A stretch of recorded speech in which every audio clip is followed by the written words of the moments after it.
로이교회 새벽기도회 시작하겠습니다. 찬송가 549장 내 주여 뜻대로 행하소서 549장입니다.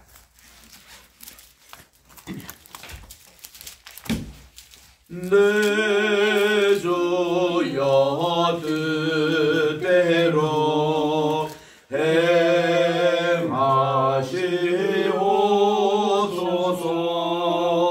온 몸과 영혼을 다 주께 드리니 이 세상 고락가 주 인도하시고 널 주관하셔서 뜻대로 하소서. 내 주여 뜻대로 행하시옵소서.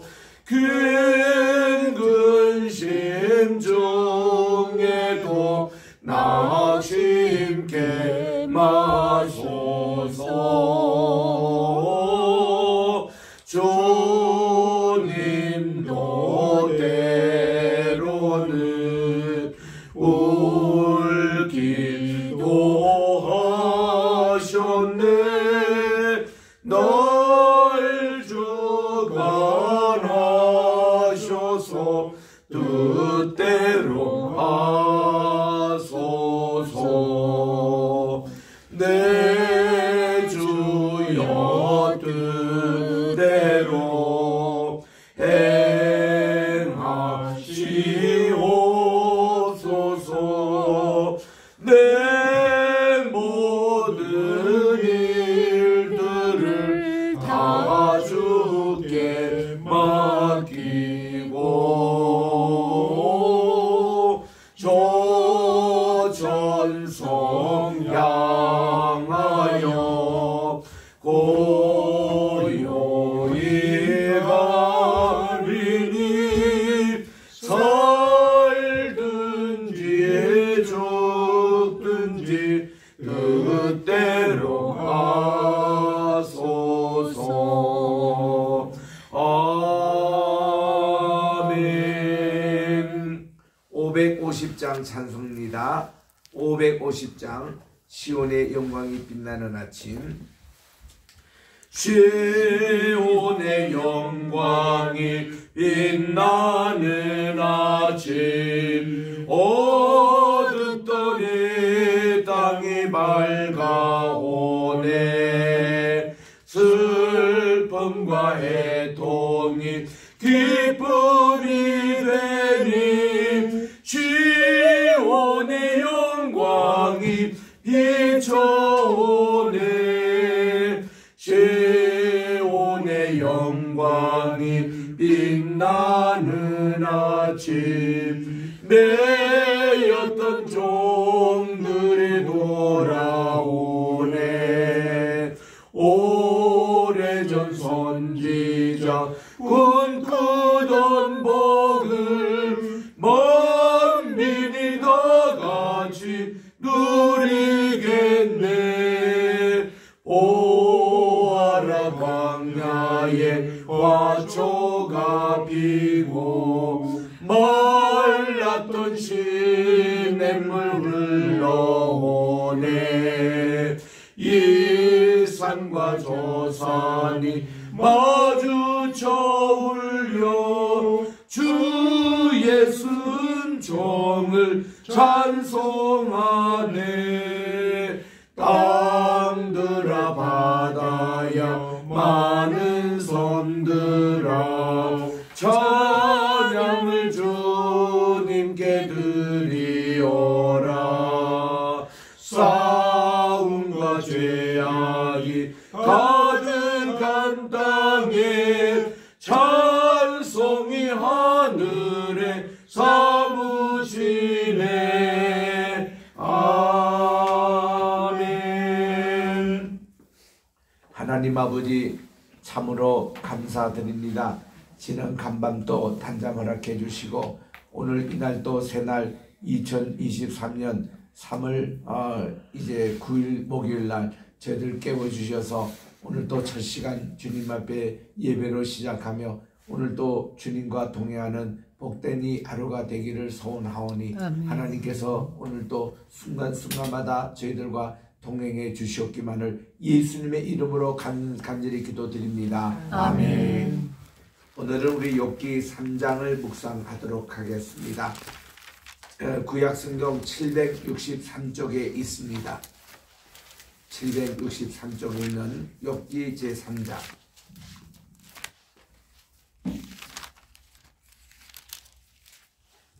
7절까지 제가 읽겠습니다. 그 후에 욥이 입을 열어 자기의 생리를 저주하니라.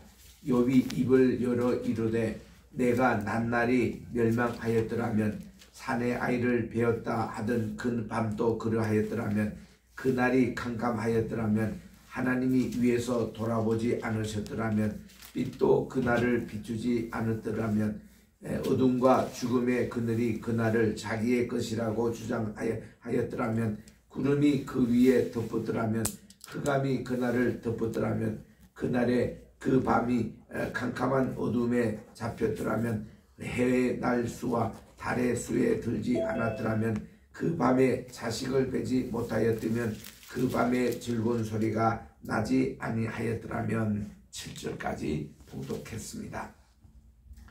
오늘 우리 욥기 3장은 지금 우리가 사순절 기간입니다. 우리 사순절 둘째 주일을 보내고 우리 이 사순절 맞이해서 우리 각 교회마다 특별 새벽 기도를 하는 교회가 많습니다. 우리 국내도 그렇지만 해외도 많은 교회가 이 사순절 특별 새벽 기도 기간입니다.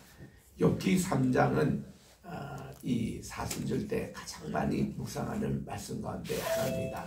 예수님의 고난을 이렇게 생각하고 또 여기에 욥기 3장의 내용이 또 그런 내용이기 때문에 그렇습니다.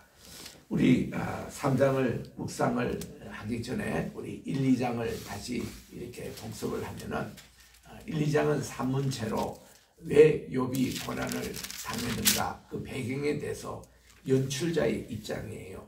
지금 이 욥을 하나의 드라마, 영화 이걸로 이렇게 생각하면은 이 지금 전체 내용을 연출하고 계신 분은 물론 하나님이시죠.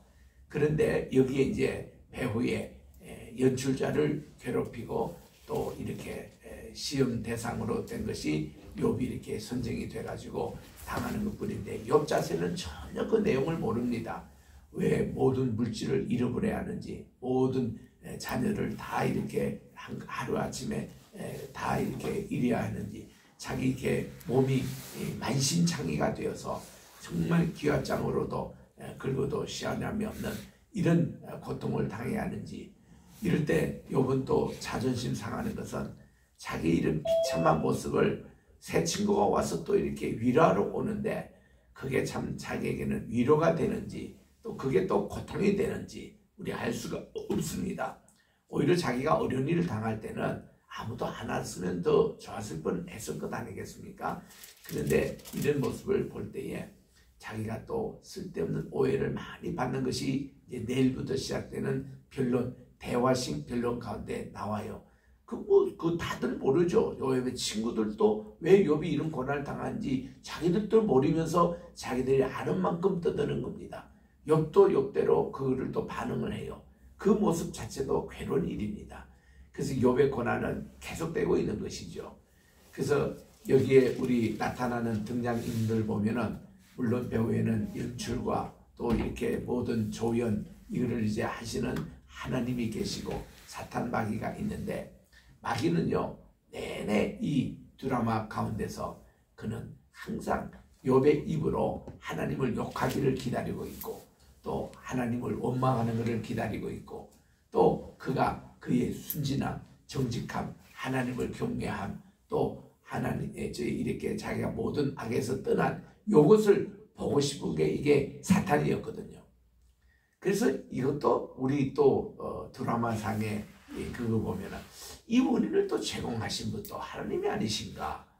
왜 하나님이 욥을 또 특별히 이렇게 정하셔가지고 사탄에게 너 좀 그를 본받으라, 너 좀 정신 차리라, 너 좀 그런 좋은 좀 천사가 되라 하는 그 말이 오히려 어떻습니까? 시기심을 불러일으켜가지고 더 이게 사탄이 저는 욥을 어떻게 해서 끊어가지고 하나님의 그 의지와 하나님의 것을 끊겠다는 그것 때문에 욥은 지금 희생당하고 있지 않습니까?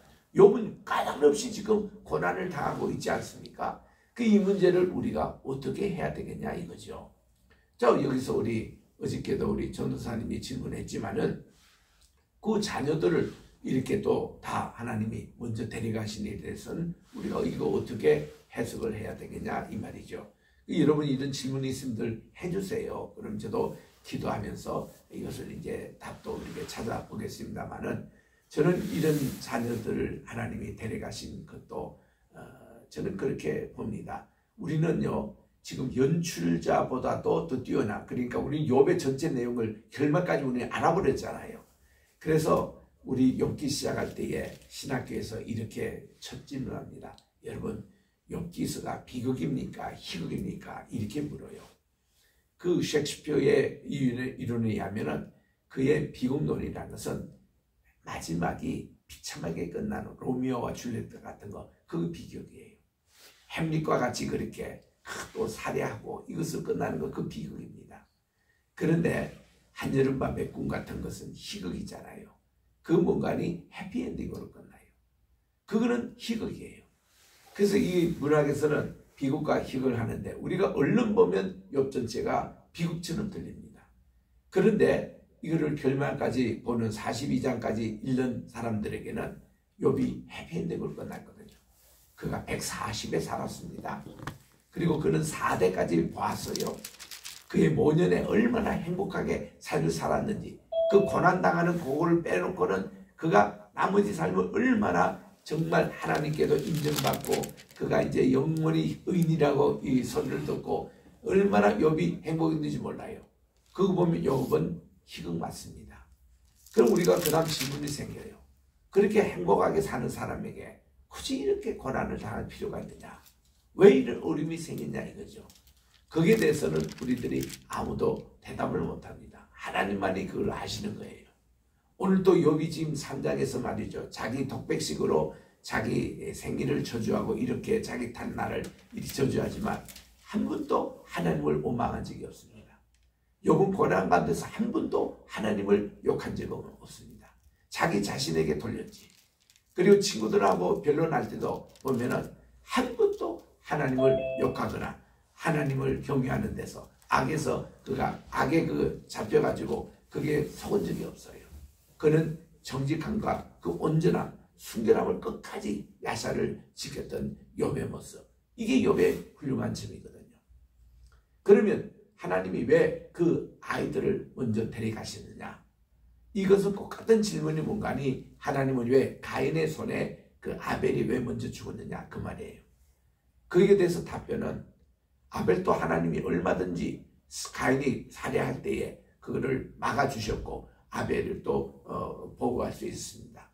근데 하나님은 이 아벨을 통해 가지고 제1호 천국에 들어간 자로 만들었어요. 의인 하나님께 예배드리고 그리고 아벨 대신에 다시 주었던 그 삶이 셋이라는 아들을 또 주었습니다. 아벨 대신입니다. 그래서 이 셋의 모든 누리는 복락이 아벨이 받은 복락을 그대로 하나님은 주시듯이 지금 욥의 이 10아이들이 무슨 죄가 있어서 망했다거나 그게 그렇게 해석이 아니고 그들을 먼저 아벨처럼 천국에 입성을 시킨 거예요. 시켜서 가지고 이 아이들이 만약에 살아있는 상태에서 보세요.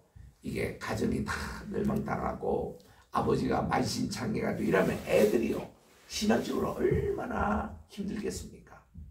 하나님을 잘 믿고 평소에 늘 예배를 드리고 얼마나 아버지가 철두철미했는지 이렇게 생일 때도 이렇게 했는데 혹시 아이들이 죄를 지을까봐 아버지가 애들 이런 명수를 다 불러가며 큰 양을 잡고 하나님께 번제를 드리고 속죄를 하고 이렇게 철저하게 이렇게 관리했잖아요. 그럼 이 아이들도 의인의 반열이에요. 그래서 하나님께서는 이런 비참한 꼴을 안 보이시게 이 자녀를 미리 천국에 데려다 놓고 계시는 거예요. 그 반증이 되는 거, 그 변증이 되냐면 맨 끝에 42장에 가보니까 욥이 말이죠. 이 다시 같은 아내를 통해서 10자식을 받는데 7 자녀와 7 아들과 3 딸을 받는데 이 3 딸은요 이름까지 나와요. 뭐 그스야나 뭐 게르나 합북이나 이름까지 이렇게 들면서 최고의 미인이었다 그 말이에요. 여기 첫 자식은 그런 말은 안 나오잖아요. 그 하나님이 두 번째 이 7 자식 중 가운데는 최고의 인물. 그 중에 아마 맏아들이 멜기세덱이 아니겠는가 그렇게 보는 분들이 많습니다. 그러니까 이 욥의 그런 가정이 고난 후에 하나님이 복을 주시는데 이 자녀도 그대로 10명은 이미 천국에 가 있고 지금 10명의 이 자녀를 줘서 이것도 따블이가 되는 거예요. 뭐 양만 7천에서 14,000 또 이렇게 약대가 3천에서 6천 또 소가 500에서 1000 또 이렇게 암나귀가 500개에서 1000마리 이게 그 물질만 따블로 주는 게 아니라 하나님 모든 종들도 따블로 주실 뿐만 아니라 자녀들도 따블인 것은 이미 10명은 천국에 있으니까 요 10명만 하면 이게 20명이 되는 거예요. 그래서 하나님은 이런 축복의 보상으로 욥에게 임하셨던 것입니다. 자, 오늘 우리 욥기 3장은요. 욥이요. 자기 자신의 생일에 대해서 좀 한탄하는 내용입니다. 지금 일주일 동안 친구들이 와서 같이 울고 그렇게 고난에 동참을 했잖아요. 함께 울고 친구들이 너무 괴로워가지고 죄를 막 뿌리면서 그 죄를 자기들도 맞으면서 함께 이 고난에 동참했습니다. 왜냐하면 욥도 보면 죄를 뿌리면서 머리를 풀고 겉옷을 찢고 이렇게 고난에 동참했는데 그 모습이 뭔가니 회개하는 자의 모습이었거든요. 욥은 이럴 때에 하나님을 원망하는 것이 전례 없습니다. 이 고난 내내 그렇습니다. 우리는 툭하면 하나님 핑계대요. 툭하면 하나님 원망합니다. 툭하면 하나님 이런 관념에서 하는 거 우리 절대로 이거 하지 말아야 되는 것을 욥을 통해서 우리가 배울 수 있거든요. 욥은 오히려 이제 자기가 차라리 내가 안 태어났었으면 이런 내용이에요. 여기 지금 1절부터 쭉 내용이 자기의 생일날을 지금 저주합니다. 사실 참 이런 내용은 안 했으면 더 좋았을 뻔했는데 근데 욥이 이런 고난 또 친구들까지 와서 얼마나 자존심이 상하는 일입니까? 얼마나 자기가 잘 나갔을 때 그 모습과 지금의 모습이 대조되면서 이렇게까지 하겠습니까? 그 3절에 보니 산에 아이를 베었다 하던 그 밤도 그리했으면 멸망했으면 쉽게 말하면 낙태예요. 그리고 그날이 캄캄했으면 5절에도 어둠과 죽음의 날이 그날 자기가 태어난 날이었다면 또 6절에 그 밤이 캄캄한 어둠에 잡혀들으면 해의 날수와 달의 날수에 들지 않으면 그 날 자체가 없었으면 자기가 안 태어났을 거란 말이에요. 8절에 보니 나를 저주하는 자들 곧 리보야단을 격동시키기에 익숙한 자들이 그 밤을 전후했다면 지금 그 후에 3명의 친구들이 욥에 대해서 이렇게 저렇게 평가하는 것도요. 사실 이 3장의 독백 때문에 그런 겁니다. 그 친구들은 순수하게 사실 위로하러 왔거든요. 그런데 욥이 막 독백하는 걸 모습을 볼 때 이 친구들 마음속에는 다들 각자 이제 자기 생각하는 겁니다. 야, 욥이 이거 너무하네. 어떻게 자기는 잘못했다는 회개 한마디도 없이 이렇게 자기 생일을 저주하고 이럴 수가 있는가. 욥에 대한 실망, 또 욥에 대한 저주하는 거, 또 욥에 대한 그런 어떤 충고하고 싶어가지고 그래서 다들 한마디씩 이제 시작이 하지 않습니까? 이런 일이 사실 욥이 또 시작했다는 겁니다. 여기 보면은 정말 이 한날 한날을 이렇게 보면 이 9절에도 보니 그 밤에 새벽별들이 어두웠다라면은 10절에 내 모태의 문을 닫지 아니하여 내 눈으로 환난을 보게 하였구나. 또 어찌하여 내가 태에서 죽어 나오지 아니하였던가. 어찌하여 내 어머니가 해산할 때에 내가 숨기지 아니하였는가. 어찌하여 무릎이 나를 받았던가. 어찌하여 내가 젖을 빨았던가. 참 이렇게 낙태를 시도하는 많은 분들, 우리나라의 대통령도 지냈습니다마는 그분의 얘기를 들어보니까 어머니가 또 아들이 또 말째가 태어나가지고 그거를 낙태시키려고 간장을 많이 먹고 그리고 높은 담에서 뛰어내려도 그 태가 떨어지지 아니했던 아들, 훗날 우리나라의 대통령이 됐습니다마는 여러분 이런 낙태와 관계되는 이런 일들이 여기 지금 총체적으로 다 나오는 거예요. 13절에 갑니다. 그렇지 아니하였던들, 이제 낙태가 되지 아니했던들 이제는 내가 평안히 누워서 자고 쉬었을 것이니, 차라리 그때 내가 뭐 이 세상에 안 태어났으면 차라리 내가 지금 편안히 누워서 자고 쉬었을 텐데, 자기를 위하여 폐허를 일으킨 세상 임금들과 모사들과 함께 있었을 것이요, 혹시 금을 가지고 은으로 집을 채운 고관들과 함께 있었을 것이요. 이게 다 후회하고 한탄하는 그런 얘기들입니다. 자기가 이런 고난을 지금 당해보니까 정말 이런 날이 차라리 없었고, 자기가 차라리 이런 세상에 잘 나갔을 때에 또 지금 잘 나가고 있는 사람, 그런 어떤 행복을 누릴 수 있는데, 이런 부분들이 이거는요 위로 하나님을 향하고 하나님을 욕하고 그렇지 않고 전부 다 이거는 자기 일로 지금 얘기를 하고 있는 겁니다. 이래서 참 이런 부러움과 이런 후회, 16절에 보니 또는 낙태되어 땅에 묻힌 아이처럼 나는 존재하지 않았겠고 빛을 보지 못한 아이들 같을 것이라. 오히려 일찍 죽어내 낙태된 아이를 부러워하는. 17절에 거기서는 악한 자가 소유를 거치며 또 거기서는 피곤한 자가 쉼을 얻으며 거기서는 갇힌 자가 다 함께 평안히 있어 감독자의 호통 소리를 듣지 아니하며 거기서는 작은 자와 큰 자가 함께 있고 또 종이 상전에서 놓이느니라. 여러분 이 구절을 자칫 오해를 하면은 성경에도 낙태를 지지하네, 또 성경에도 이제 이런 유아기가 태어날 때에 이 사람들의 구원관에 대해서는 어떡하지? 그런 제가 질문을 받았습니다. 시태에서 4인 4색에 가보면은 거기에 보니 낙태된 아이의 구원은 어떻게 됩니까? 그런 질문이 들어오는 거예요. 그래서 내 그때 답변이 뭔가니, 여기 이 말씀을 이제 인용을 하기도 하면서 그 모든 생명은 하나님의 고난이니 우리는 하나님에 대한 구원에 대한 것을 말고 할 수가 없다. 그 질문 자체가 잘못된 거다.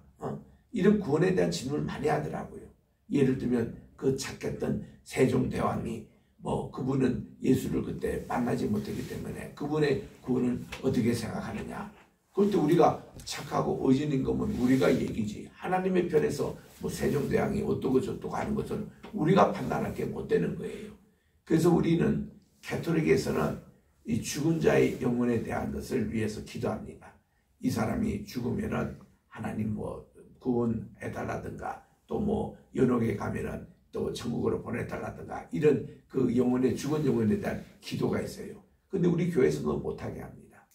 왜냐하면 사람이 한번 죽고 그 문제에 관한 그 구원받고 이것은 온전히 하나님께만 맡겨져 있기 때문에 우리는 그런 얘기를 못하고, 우리는 이 장례식 때에 유가족들을 위로하는 시간, 그리고 이분의 어떤 삶을 한번 되돌아보는 그런 시간일 뿐이지 이분이 천국 가고 지옥 가고 이런 얘기를 함부로 해서는 안 된다는 것이죠. 그게 이제 우리 교회에서 가르치고 있는 그런 교리인데, 그게 참 우리가 흔히 쉽게 그렇게 뭐를 얘기를 합니다. 지금 욥도 말이죠. 이렇게 얘기하는 거 우리도 욥의 심정이 한번 돼보자 이거예요. 어떤 사람이 이걸 가지고 욥을 굉장히 비난하지만은 난 그것도 좋지 않다고 봅니다. 우리 흔히 쉬운 얘기를 합니다. 어떤 고난을 당하고 사업이 망하고 자살 직전에 있는 이런 사람에게 욥의 그거를 생각하고 이러고 욥의 얘기를 한참 합니다.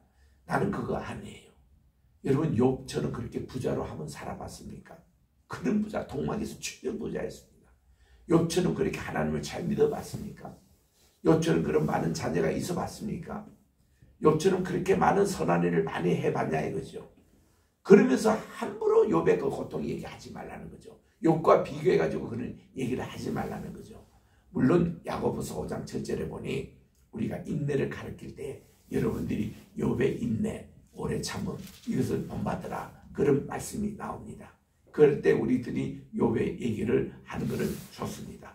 참 그분만큼 이렇게 인내하고 끝까지 자기의 순전함과 정직함과 야샤를 지키는 그런 분이 아주 모범적이죠. 이 케이스는 맞습니다.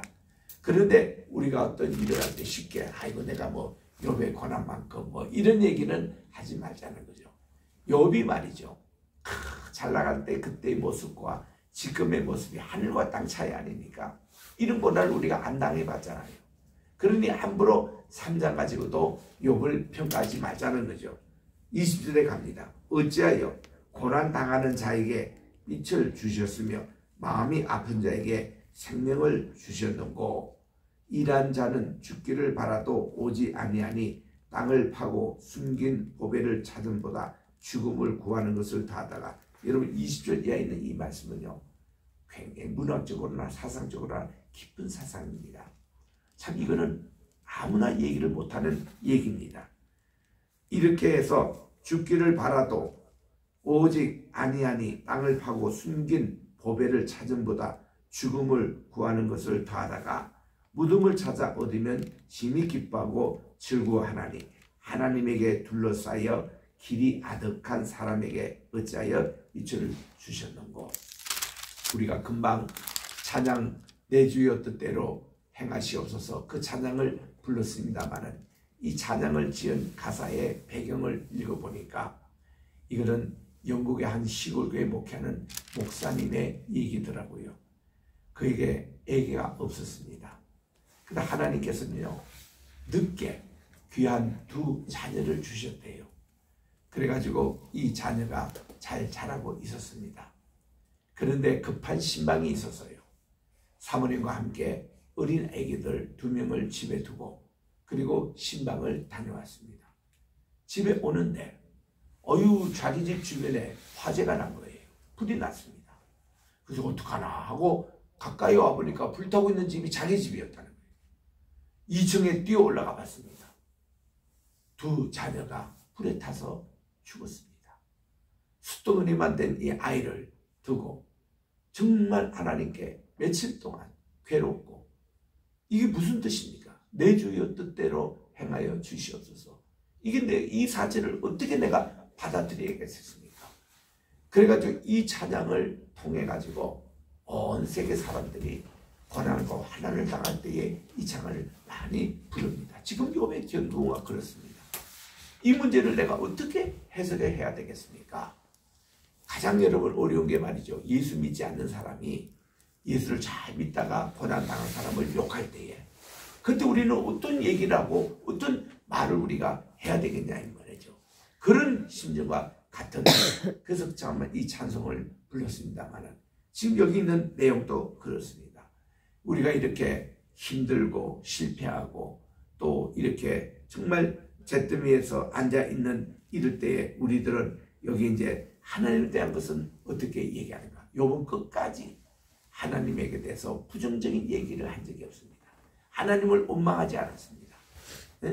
주신 이도 하나님이시오 거두가신 이도 하나님이시라. 두 번째 그가 건강에 대해서 이제 할 때 욥의 아내조차 그를 차라리 격동해서 하나님을 욕하고 죽으라고 그렇게 애쓸 때도 당신은 어리석도다. 이 한마디에 욥의 아내도 끝까지 이 욥과 함께 고난을 함께 했고 그리고 우리는요 한때 그렇게 했습니다. 욥의 아내가 아마 도망갔을 것이다. 그래서 욥이 훗날 연락을 날 때는 다른 부인 얻어가지고 그렇게 했을 것이다. 그렇게까지 우리 고정관념을 가지고 있었던 때가 있어요. 또 그렇게 지금 또 생각하는 분이 많습니다. 아니에요. 성경은 같은 아내였습니다. 이 아내가 말이죠. 7년 동안이나 욥이 고난당할 때에 계속 물을 가지고 퍼부으면서 목욕을 시켜주고 그러니까 어리석은 여자같이 그래 행동도 하지 말라. 욥의 믿음을 보고 욥의 아내도 그 고난에 그대로 동참을 했다는 거예요. 그래서는 욥이 그 후에 열 또 아이를 생산할 때도 같은 부인이었다는 것입니다. 우리 요한 웨슬레의 어머니가 19명 아이를 낳았잖아요. 한 여인이. 그래서 찰스와 그 요한 웨슬레가 15번째, 17째 낳았지만은 그와 같이 이 욥도 20명 아이를 낳았다는 거죠. 그래서 이 욥의 아내가 도망하거나 그런 적이 없습니다. 그리고 그때는 어떻게 얘기하냐면 하나님이 내게 선을 주신 하나님이 또 악도 주시지 않겠느냐. 하나님의 그 섭리에 대해서 욥은 철두철미 주님께 영광을 돌리고 절대로 욕하거나 그거 하지 않았습니다. 만약 그가 한마디도 했더라면 한마디라도 이 친구들하고 변정하는 과정에서 하나님을 욕하고 하나님의 영광을 가리고 자기 그걸로 했더라면 사탄이 말이죠. 박수를 치면서 하나님에게 보소! 이거 욥 한 보소! 저렇다고 이렇게 할 텐데 그런 게 아무것도 없어요. 사탄이 말이죠. 하나님의 정치자는 그 욥이 끝까지 나가 끝까지 자기의 순전을 지키고 끝까지 하나님을 경외했고 끝까지 악으로부터 떠난 생활을 할 때에 여기서 욥이 이 사탄이 항복선을 했어야 되는데 지금까지 하고 있지 않다 이거예요. 그러니까 사탄이지. 그러니까 우리는 이 사탄 수수에 절대로 넘어가지는 말자는 겁니다. 그 면에서 이 욥의 신앙 정말 본받는 의인입니다. 마지막 절입니다. 우리 24절에 나는 음식 앞에서도 탄식이 나며 내게 앓는 소리는 물이 쏟아지는 소리 같구나. 우리가 고난과 이런 거 당할 때는 맛도 없습니다. 음식에 맛도 없어요. 내가 두려워하는 그것은 그것이 내게 임하고 내가 무서워하는 그것이 내 몸에 미쳤는데 나에게는 평온도 없고 아닌 일도 없고 또 휴식도 없고 다만 불화만 있구나. 샬롬이 없어요. 다 뺏겼습니다. 그런 가운데서도 이 끝에 하나님을 원망했다. 말이 없습니다. 모든 것을 자기 문제로만 돌렸어요. 자기 문제. 차라리 내가 안 태어났으면 좋았을 텐가. 또 그런 날이 참 있어서 내가 지금 이렇게 괴롭고 평온이 없구나. 이런 것을 이제 친구들과 지금 나누고 있는 독백입니다. 그리고 요 독백과 함께 우리 새 친구의 그 변론을 쭉 끝나고 나서 마지막 29장, 30장, 31장 석 장이 또 욥의 독백이 나와요. 거기 가서 독백은 친구들과 변론한 후의 독백이기 때문에 전체를 요약하고 있습니다. 친구들과의 변론을 요약하는데 그것도 참 읽을 볼만해요. 우리 이제 후에 다시 읽겠습니다만은 이 3장과 그리고 29, 30, 31장 이거를 같이 한번 읽어보면은 욥의 평소의 인격, 그의 신앙과 다 나와요. 이거를 우리가 생각하면서 내일부터 이제 우리 엘리바스와의 변론이 시작이 됩니다. 제일 나임이 많았던 엘리바스가 이제 욥에게 대해서 굉장히 아주 권성징악적인 측면에서 책망을 하고 있는 모습. 그때 욥은 어떻게 반응을 했는지 그것을 우리가 살펴보겠습니다. 아무쪼록 우리가 이 욥의 가장 어려운 그런 독백 오늘 3장을 읽으면서 우리를 또 이런 독백을 하고 싶은 데가 있었을 것입니다. 그러나 모든 걸 생사화복을 주관하시는 하나님께 찬양하고 우리 주님의 그것을 욕하지 말고 우리들이 이 욥의 믿음을 끝까지 우리가 준수하여 우리들도 인내의 그런 덕을 이번 사순절 기간에 꼭 배우시기를 주의 이름으로 축원합니다. 아멘. 기도하겠습니다. 하나님 아버지 감사합니다. 오늘도 우리 욥기 3장을 통해서 욥의 독백, 특별히 그가 여러 가지 참 어려운 이런 환난과 시련을 당할 때에 정말 죽고 싶은 그런 자살의 동기, 또 그가 이렇게 낙태까지도 이렇게 희망했던 이런 내용을 볼 때는 굉장히 욥에 대해서 부정적으로 볼 수밖에 없는 그런 것이 놓이지만은 그러나 그 가운데서도 하나님 우리에게 빛을 주시려고 했고 하나님께서 우리에게 생명을 주시려고 했고 하나님이 우리에게 샬롬을 주시려고 했던 하나님의 그 면은 건드리지 않고 정말 이 악의 세력에 대해서 한탄한 것뿐입니다.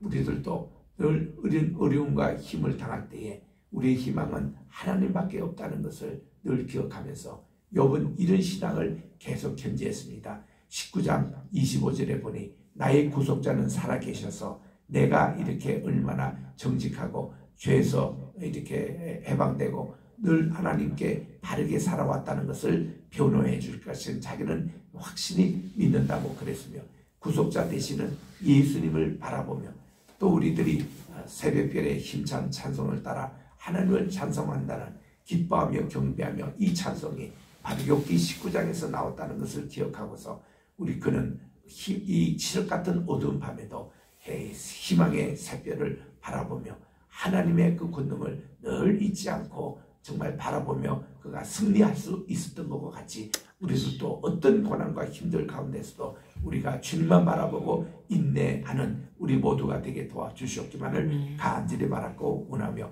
오늘도 주님 앞에 귀한 헌물을 드리는 손길이 있습니다. 하나님께서 이 예물을 받아주시고 기도 제목마다 저들을 응답해 주시옵고 또한 오늘 우리 강경에서 이번 성지순례 갔다 오신 분들 제 상봉이 있사오니 하나님께서 이 모임 위에도 하나님의 크신 은혜와 사랑으로 함께해 주시옵소서. 아멘. 예수님의 이름으로 감사의 기도 드립니다. 아멘. 하늘에 계신 우리 아버지여 이름이 거룩히 여김을 받으시오며 나라의 임하시오며 뜻이 하늘에서 이룬 것 같이 땅에서도 이루어지이다. 오늘날 우리에게 일용할 양식을 주옵시고 우리가 우리에게 죄 지은 자를 사하여 준 것 같이 우리 죄를 사하여 주옵시고 우리를 시험에 들게 하지 마옵시며 다만 악에서 구하옵소서. 대개 나라와 권세와 영광이 아버지께 영원히 있사옵나이다. 아멘.